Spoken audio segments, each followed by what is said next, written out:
আসসালামু আলাইকুম। Realme এবার মার্কেট কাঁপাতে নিয়ে আসলো Realme 14 Pro Plus। ফোনটিতে আপনারা পেয়ে যাবেন স্পেশাল কিছু, যেমন ফোনটিতে আপনার IP69 রেটিং পেয়ে যাচ্ছেন, AMOLED ডিসপ্লে যেটিতে হায়ার রিফ্রেশ রেট ব্যবহার করা হয়েছে, Snapdragon এর মতো একটি powerful processor, triple camera setup যেটিতে আবার সোনি সেন্সর ব্যবহার করা হয়েছে, 6000 mAh এর একটি বিগ ব্যাটারি যেটিকে চার্জ দেওয়ানো ফাস্টেস্ট চার্জার ব্যবহার করা হয়েছে।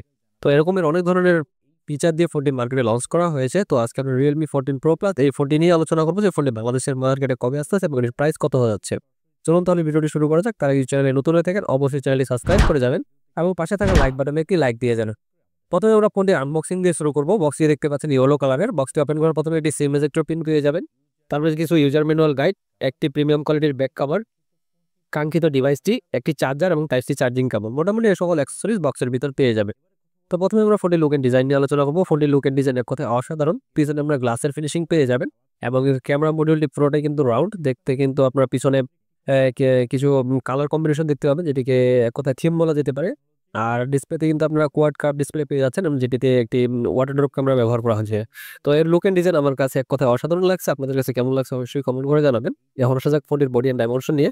ফোনটির থিকনেস হচ্ছে 8.3 মিলিমিটার আর ফোনটির ওয়েট হচ্ছে 194 গ্রাম। আর এই ফোনটিতে আপনার ডুয়াল ন্যানো সিম ব্যবহার করতে পারবেন। তার সাথে কিন্তু আপনার এখানে IP68 এবং 69 রেটিং পেয়ে যাচ্ছেন।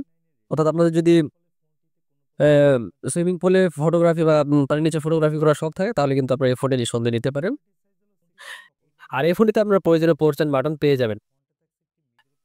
এখন যখন ডিসপ্লে কোয়ালিটি এখানে আপনার 6.83 ইঞ্চির একটি OLED ডিসপ্লে পেয়ে যাচ্ছেন, যেটিতে 1 বিলিয়ন কালার সাপোর্ট করে এবং 120 হার্টজের রিফ্রেশ রেট ব্যবহার করা হয়েছে।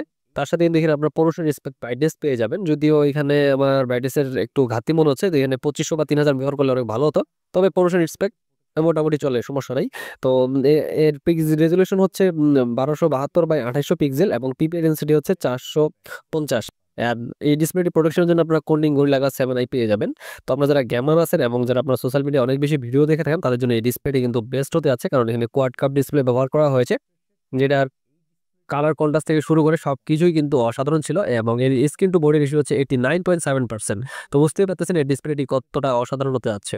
এখন আসা যাক ফোনটির ক্যামেরা কোয়ালিটিতে। এখানে আপনারা ট্রিপল ক্যামেরা সেটআপ পেয়ে যাবেন, যেটির মেইন ক্যামেরা 50 মেগাপিক্সেলের, যেটির অ্যাপারচার 1.8 এবং এখানে আপনারা ওআইএসেরও সুবিধা পেয়ে যাবেন এবং 50 মেগাপিক্সেলের আপনি কিন্তু পেরিস্কোপিক টেলিফটো লেন্স পেয়ে যাচ্ছেন, যেটি হচ্ছে সোনির ব্যবহার করা হয়েছে।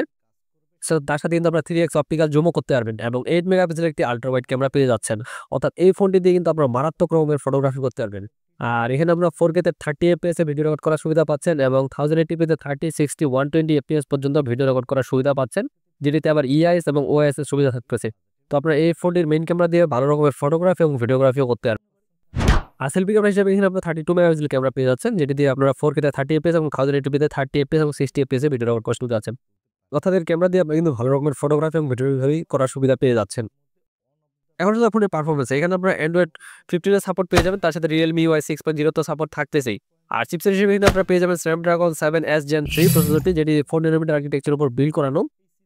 তো আপনারা যারা গেমিং এর জন্য একটা ভালো ফোন খুঁজতেছেন তাদের জন্য কিন্তু এই ফোনটি বেস্ট ডিল হতে পারে, কারণ আপনারা free fire, PUBG, call of duty সকল গেম কিন্তু এখানে আপনারা হাই গ্রাফিক্সে খেলতে পারবেন। এখন যে ফোনটির সিকিউরিটিতে এখানে আপনারা ইন ডিসপ্লে ফিঙ্গারপ্রিন্ট সিকিউরিটি পেয়ে যাচ্ছেন, যেটি অনেক একুরেট এবং ফাস্ট ছিল এবং এখানে ব্যাটারি হিসাবে আপনারা 6000 mAh এর একটি ব্যাক ব্যাটারি পেয়ে যাবেন, যেটিকে চার্জ দেওয়ার জন্য 80 ওয়াটের চার্জার আপনারা বক্সের ভিতর পেয়ে যাবেন। আর এই ফোনটি 50% চার্জ হতে সময় নেবে মাত্র 24 মিনিট। তো বুঝতেই পারতেছেন এর চার্জারটা কতটা ফাস্ট। আর এখানে 6000 mAh এর বিগ ব্যাটারি দেওয়ার কারণে আপনারা ফোনটি লং টাইম ইউজ করতে পারবেন। আর এই ফোনটি কিন্তু আপনারা দুটি ভেরিয়েন্টে পেয়ে যাবেন, 8GB 256GB, 12GB 512GB। এখন কথা হচ্ছে এই ফোনটি বাংলাদেশে কবে আসবে। এই ফোনটি বাংলাদেশে ফেব্রুয়ারির শেষের দিকে আপনারা মার্কেটে আনঅফিসিয়ালি পেয়ে যাবেন। আর এই ফোনটি আনঅফিসিয়ালি বর্তমানে ইন্ডিয়ান মার্কেটে 8GB 256GBটি পাওয়া যাচ্ছে 30,000 টাকায় এবং 12GB পাওয়া যাচ্ছে 36,000 টাকায়। তো এই ফোনটি বাংলাদেশে আসলে এর প্রাইস আর অনেক বেশি হবে। তো এই ফোনটির দাম বাংলাদেশে 42 থেকে 45,000 টাকার ভিতরে আপনারা পেয়ে যাবেন। তবে আমার সাজেস্ট হবে ফোনটি আসার সাথে সাথে আপনারা না কিনে আপনারা 2-1 মাস লেট করে এই ফোনটি কিনতে পারেন, কারণ এই ফোনটির দাম তখন আপনারা 40 থেকে 41,000 টাকার ভিতরেই পেয়ে যাবেন বা আরো কমেই পেয়ে যেতে পারেন। তো আশা করি আপনাদের ভিডিওটি ভালো লাগছে, আর ভিডিওটি ভালো লাগলে অবশ্যই চ্যানেলটি সাবস্ক্রাইব করে দেবেন। আসসালামু আলাইকুম।